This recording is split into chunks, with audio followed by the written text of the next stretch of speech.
All right, let's go on now to our first topic. In the very same week that a House subcommittee assessed that the Biden administration literally colluded with the nation's largest teachers union in order to target concerned parents and refer to them as domestic terrorists. In that very same week, Republicans now in the House of Representatives are introducing a Parents' Bill of Rights. This legislation proposes common sense to ensure that parents always have a seat at the table when it comes to their child's education. So it doesn't get any more simple than that.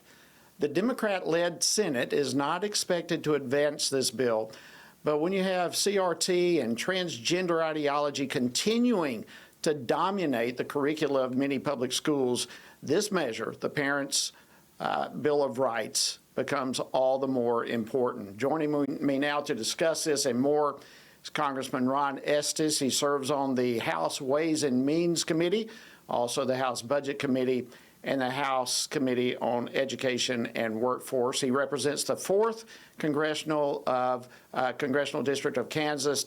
Congressman Estes, thank you so much for joining us on Washington Watch. Welcome back, my friend.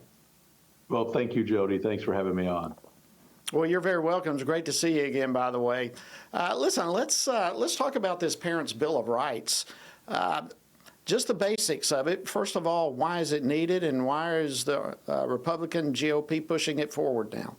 Yeah, well, you showed that clip of Senator Schumer, and obviously he's not paying enough attention to what's going on in the House of Representatives, because he got the story all wrong in terms of talking about whether he's going to ban books or whatever other provisions he was pulled out to talk about the bill. I mean, basically what we believe and what we're pushing with this bill is that parents have a right to know what their children are being taught. I mean, parents have a right to protect their children's privacy. Parents have a right to keep their kids safe, have a right to be heard before the school board and the teachers. And they have a right to understand what's in the school budget and what's being spent. And that's really what we're talking about with this Parental Bill of Rights. We saw earlier last year where the Department of Justice, the Biden Department of Justice, working with the teachers union, went out and started calling parents domestic terrorists just because they asked questions at the school board meetings. And that's not right. I mean, the schools are supposed to be to help educate the children, and that's the whole public mission of what a school is supposed to be. It's not supposed to be some private control, government control mechanism that they can indoctrinate kids in. Yeah, you're exactly right. And I tell you, this is such common sense. I mean, for parents to have the right to know what their kids are being taught, to have the right to be heard, to have the right for their kids to be safe. I mean, you can't get any more common sense than this, and it's astounding to me how the Democrats are pushing back. In fact, Congressman, I want to play another clip from Schumer on this. If you would, please play clip 5. The House Republican school control bill is Orwellian to the core, and it will not see the light of day here in the Senate. If passed, schools across the nation would be forced to adhere to a panoply of federal regulations that take power away from parents and school districts. That's just unbelievable. Yeah, give me your reaction. He's really off base. I mean, to talk about Orwellian, I mean, that's the approach that the Biden Department of Justice took with the teachers union, and have the big government control thing. What we really want is to make sure that the parents can be involved with their children, and that they're able to help keep their kids safe, help be able to make sure that they get a good education. And it's not intended to have the federal government take over school systems. That's the exact wrong approach that we're trying to make sure doesn't happen, and keeping the Biden administration out of school systems. We want to continue to have schools that are local, that are run under the auspices of the states, and that parents can participate with the school boards and elect representatives to make sure that the programs actually work to teach their kids. Well, let me hit this question that I think in many regards just kind of cuts to the quick of it, and I think this demands that we honestly look at this. But does the reaction from Democrats to all of this, does it somehow indicate to you just how focused they remain literally on removing parents from the education process of their children.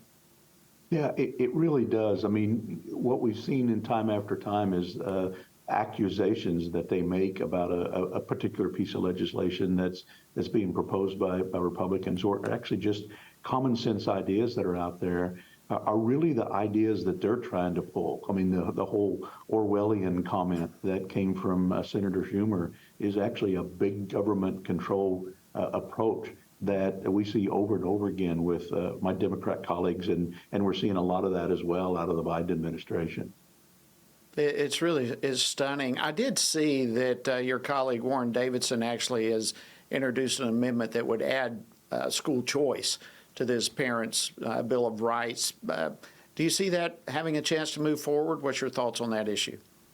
Yeah, I think there's a good chance that can move forward. I mean, obviously, as Senator Schumer said, the Democrats are in a majority in the Senate, and it's going to be tougher to get them to pass legislation like this.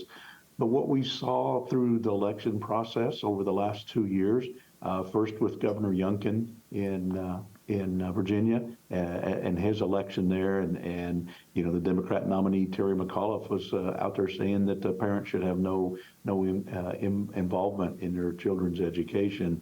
We're seeing a pushback and a groundswell from the American people that the Democrat approach is wrong, and that the parents expect to be involved in their school, their kids' education, expect to be involved in what their schools are teaching and what they're doing. And so we need to continue to push that way. You know, the education choice and education savings programs that are out there being talked about in a lot of states are programs that actually reflect that, you know, big schools become bureaucracies, and that they fail the kids because they're not allowing them to learn the education they need to learn. Well, I understand the debate took place today, so I'm assuming the vote will be tomorrow. Is that correct? That's correct. Yeah, we've got some amendments we're going to vote on this evening, and then we'll have the final vote on the bill tomorrow. Okay, Congressman, we've just got a little over a minute left. The president, switching gears if we can, the president held a pep rally today, if you will, to discuss Obamacare, and he, in typical fashion, claimed that Republicans plan to use the budget debate to take away people's health care. Your reaction to what the president said about all this today? You know, it's really shameful that, I mean, going back to when Obamacare was first passed, you know, actually it's officially called the Patient Protection and Affordable Care Act, and it really doesn't do much to protect patients, and it certainly wasn't affordable. You know, we were told that you know, parents that we would have reductions in our insurance programs. Instead, they've gone up. We were told we could keep the doctor we wanted. Instead, that's not worked out. And now what they've done is they've made it so that the taxpayers are having to pay insurance for folks that are making over $100,000.